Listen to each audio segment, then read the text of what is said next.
Genesis chapter 19. The two angels entered Sodom in the evening, as Lot was sitting in Sodom's gateway. When Lot saw them, he got up to meet them. He bowed with his face to the ground and said, "My lords, turn aside to your servant's house, wash your feet, and spend the night. Then you can get up early and go on your way." "No," they said, "we would rather spend the night in the square." But he urged them so strongly that they followed him and went into his house. He prepared a feast and baked unleavened bread for them, and they ate. Before they went to bed, the men of the city of Sodom, both young and old, the whole population, surrounded the house. They called out to Lot and said, "Where are the men who came to you tonight? Send them out to us so we can have sex with them."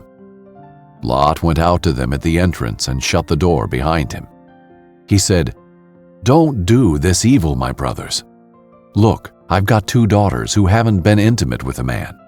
I'll bring them out to you, and you can do whatever you want to them.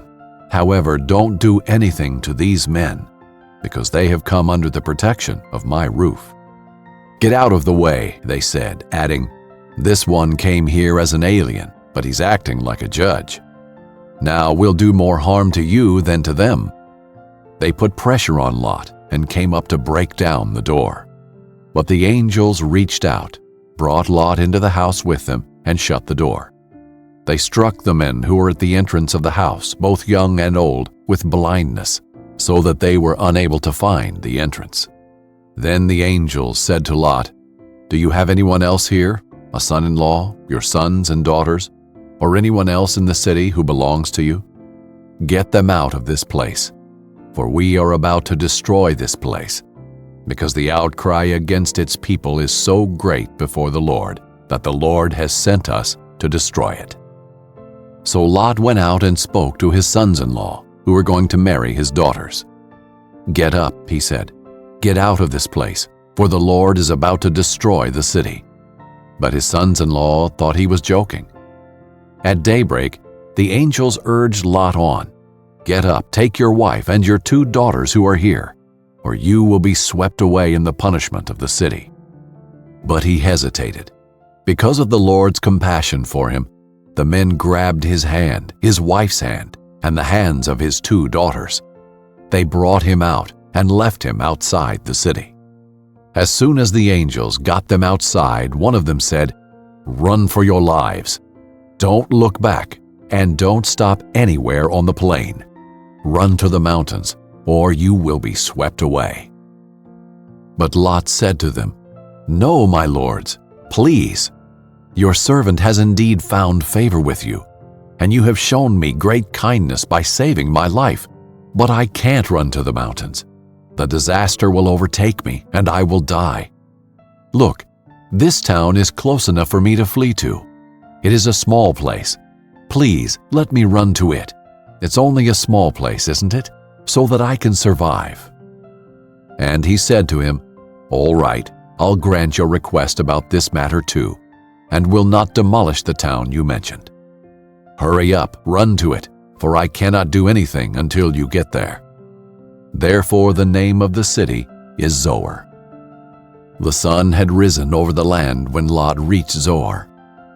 Then out of the sky the Lord rained on Sodom and Gomorrah burning sulfur from the Lord. He demolished these cities, the entire plain, all the inhabitants of the cities, and whatever grew on the ground. But Lot's wife looked back and became a pillar of salt. Early in the morning, Abraham went to the place where he had stood before the Lord.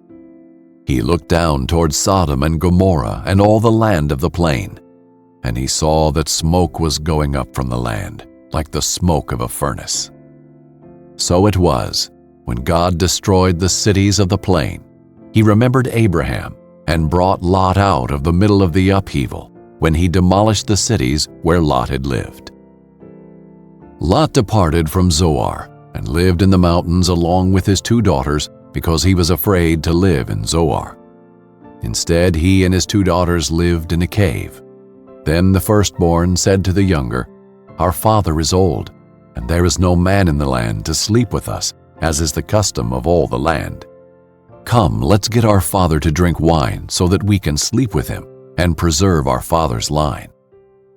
So they got their father to drink wine that night, and the firstborn came and slept with her father. He did not know when she lay down or when she got up. The next day the firstborn said to the younger, "Look, I slept with my father last night. Let's get him to drink wine again tonight so you can go sleep with him, and we can preserve our father's line." That night they again got their father to drink wine, and the younger went and slept with him. He did not know when she lay down or when she got up. So both of Lot's daughters became pregnant by their father.